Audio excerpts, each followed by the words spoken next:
What's this? What's this? There's color everywhere. What's this? There's white things in the air. What's this? I can't believe my eyes. I must be dreaming. Wake up, Jack. This isn't fair. So after MFF, I get hit up by Bimani. I had mentioned earlier that Zug Zug had hit me up about a duo, and I was a little reluctant. Equally, I was reluctant with this. Bimani messages me and asks me if I'd like to be a part of For World Order. I was amazed, because these are people I look up to, asking me to be a part of their crew. I didn't say yes right away. It took me, I had to think overnight, and I got back to him and said, yes, let's try this. Why would I pass up an opportunity like this? 2 days later, they bring in JD Puppy and Dante into the group.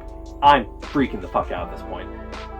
These are two of the best dancers, or at least to me, two people I idolize in the fandom. Being asked to be a part of this little crew that I just got added to. We start talking some ideas. I pick a song. It's one of my favorite songs at the time. The Fighter by Gym Class Heroes and Ryan Tedder. And I start writing choreography to it. I didn't have enough room in the house, and I tried this little green screen method with my GoPro, which did not work. So I end up going out to this little back alley area behind like a garage nearby, and I practiced out there. And I put together some choreography, and I had my choreography uploaded to YouTube as an instructional on the 27th of January. A couple of months passed. Shy at one point had to drop out because I think schedule conflict. So now it was just the five of us. Me, Bimani, Shy, Dante, and JD. I think at this point a lot of us were lost because, and I think this was eventually kind of talked about, Bimani can clarify more better than, because I can't really put words in his mouth about it. But there was a lot of confusion when Shy dropped out because Shy was the partner in crime with Bimani in this crew.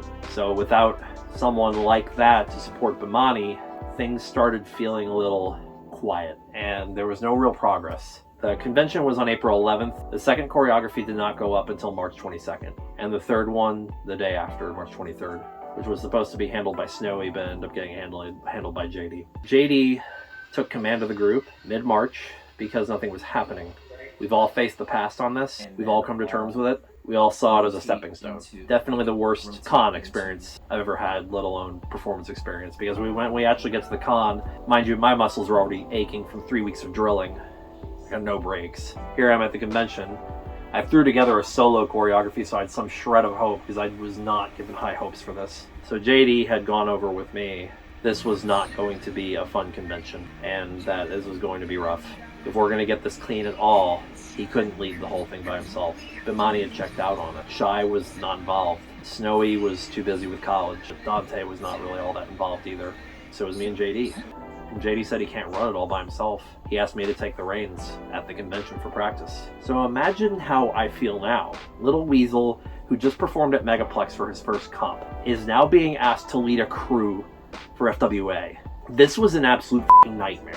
And you can imagine the convention was not fun. We spent the whole weekend drilling. We had very little time to actually enjoy ourselves. I got piss-faced drunk every night. Would you believe, this is the only time I've ever seen JD de-suit in public. We were waiting on Snowy to get back from a party that he arranged that he would be at, and he ended up being late for our practice session.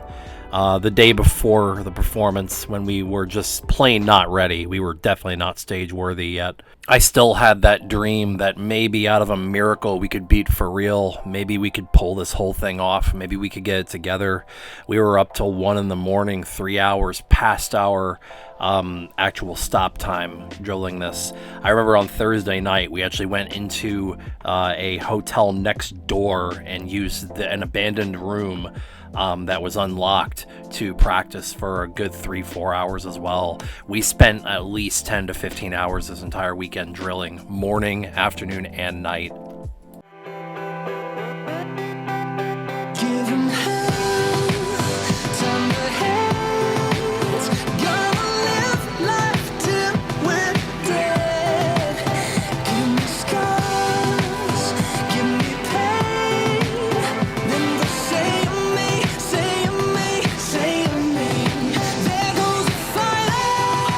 Since all talked, we're all cool with this. We all acknowledge it as something of the past. And I'm not here to piss on anybody either. I'm not here to say anything bad about everybody. We've already talked about this. One of the fallbacks on this, and one thing that was keeping JD Puppy attached, is JD wanted a stunt. I'm not going to name the stunt, but we wanted a very high-level stunt. I think that's the only thing that was keeping him attached and wanting to do the performance. Because other than that, I think every single one of us were checked out and didn't want to do it. And of course, my solo didn't make finals because I was so focused on this group. And we polished everything up, did what we could, salvaged what we could. But the most shitty feeling in the world is getting told you are third of 3. In third place, for World Order. Big round of applause, please. We were just tell us the winner, don't tell us who lost. Unfortunately, that's the way it crumbled. Very embarrassing, I can tell you that. I took it as motivation. I had one of my best convention experiences at this con because that night I had some drinks, sat up on the 10th floor, and talked with people about the experience, about what happened. Nice to be able to bond with people that way. One thing though that you could say was salvageable about my FWA 2015 experience was the floor wars, because I made it all the way to semifinals. I got to go up against a few others early, and then I went up against T, and it was a very close vote, but I ended up beating T, and then I went up against Strobes, and I gave it my best. I really did try, but ultimately Strobes had that one in the bag. I did my best though. Went home and began work immediately on Dukes of Weaseltown.